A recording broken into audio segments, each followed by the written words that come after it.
Pizza time. The superhero game genre has had some amazing games over the past few years. We've also had some straight dog shit.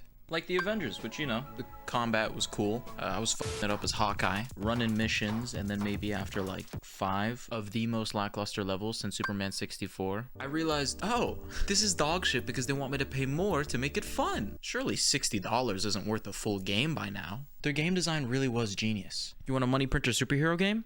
First, think of the most bland gameplay loop ever. Throw in whatever superheroes they're making a movie on. Then, spend the rest of development time smoking DMT and coming up with alien metal names to use as currency. Congrats, you made the Avengers. But that's an example of what not to do. When superhero games are done right, they are some of the most memorable moments in gaming.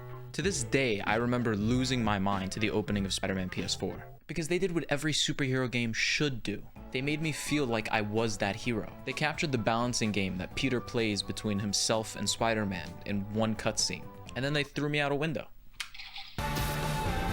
From the swinging to the combat to the open world and story, you will be immersed in Spider-Man and his entire world immediately. I got so addicted to the game at a certain point that I developed a thing where I couldn't ignore crime alerts. Like I felt like there was an actual crime happening that I needed to go stop. Which, now that I say it out loud, sounds like a deeper issue. Another great example of a game that immerses you in the hero is the Arkham series, and that includes Arkham Origins. I will hear absolutely no Origin slander on this Chrome tab you have me on, and if you're watching this on Bing, see you in hell. The entire Arkham series portrayed Batman and his rogues gallery perfectly, getting you deeply involved in the characters and story. They didn't portray Joker as accurately as me though. I got a little Pokemon. Then in Arkham Knight, they gave us the best Gotham City in a game to date. And not only that, but they weaved missions and storylines into the world, like Man-Bat giving me a fucking heart attack, or Pig leaving bodies up with classical music playing near them around the city. The city feels alive and dangerous, scary even. And then you remember, I'm fucking Batman. Pause.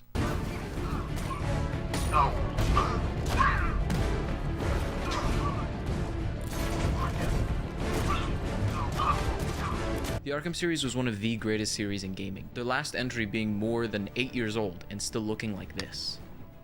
But even then, what made Arkham Knight and every Arkham game before it stand out was the love and understanding for the character. When I'm doing detective shit, solving a crime, I feel like Batman. When I'm beating the shit out of mentally ill people in Gotham, I feel like Batman. They took the pillars of this character and built a game around them. Same with Spider-Man. They took what made the character and the world so special and built a game around that. Now, if we go back to the Avengers, you quickly realize they just took these characters and threw them in an existing format. And they chose possibly one of the worst formats to throw them into anyways. You're so constrained in what you can and can't do. I personally think one of the best parts of superhero games is being able to do things you can't fully imagine the character doing, but you want to see them do.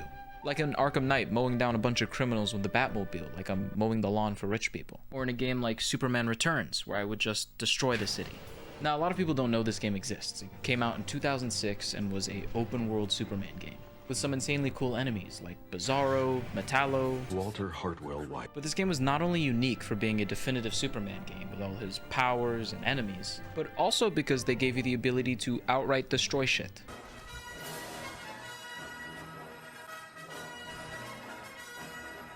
The game is still fun to this day because even back then they understood the value of putting you in the shoes of a character as accurately as possible and then setting you free to play through your vision for them. And maybe it's not that deep. Maybe it's just fun to be a superpowered demolitionist in spandex. Biggest mystery to me is why was it so much more plausible to get a Superman game back then than it is now? The answer is probably really simple, but the script says I don't know yet. Regardless, a superhero game doesn't need to be an open-world free-roam adventure. Like with the Guardians of the Galaxy game.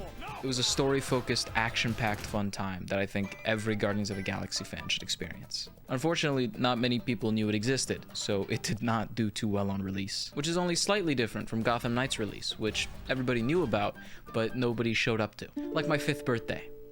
Gotham Knights was a game about Batman's sidekicks, Robin, Nightwing, Red Hood, and Batgirl. It's a really cool take on the Court of Owls storyline, and it understands the characters well. And while when I first played it, I had a decent time, after trying it again recently, I realized the excitement about a new Batman-related game had run out, and I could see it for what it really was. A very basic vigilante simulator game.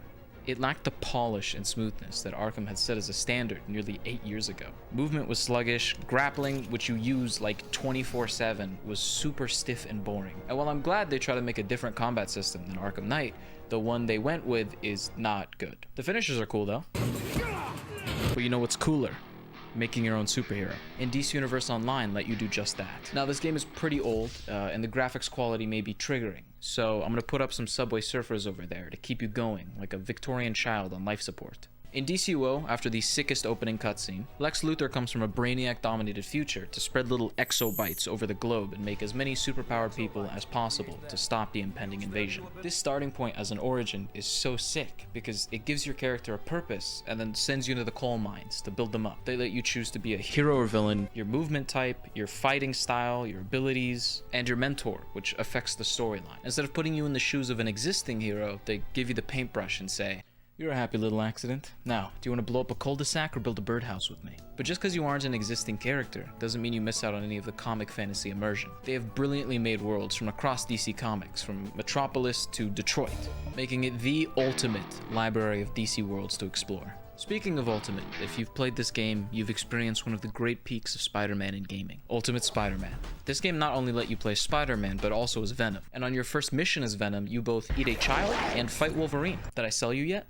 This game's opening was a dramatic fight between Peter and Eddie in the symbiote. That shit was so cool, and I pray every day that they put that in Spider-Man 2. Another thing this game had going for it was the swinging.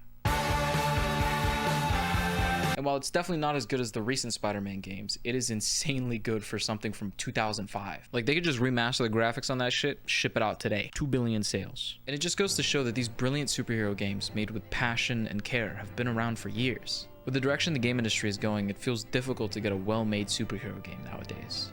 Other than Insomniac with Spider-Man and soon Wolverine, that doesn't have some new predatory game design, or just lacks any understanding of the characters and what the players want out of them, other than to throw them inside whatever game format makes them the most money. But thankfully, Insomniac is leading the revival of good superhero games. And while Suicide Squad is not looking too good over there with what seems like 80 currencies, they announced they're delaying the game by a year to fix those issues, which I think is a good thing. Also, Spider-Man 2 is out in October.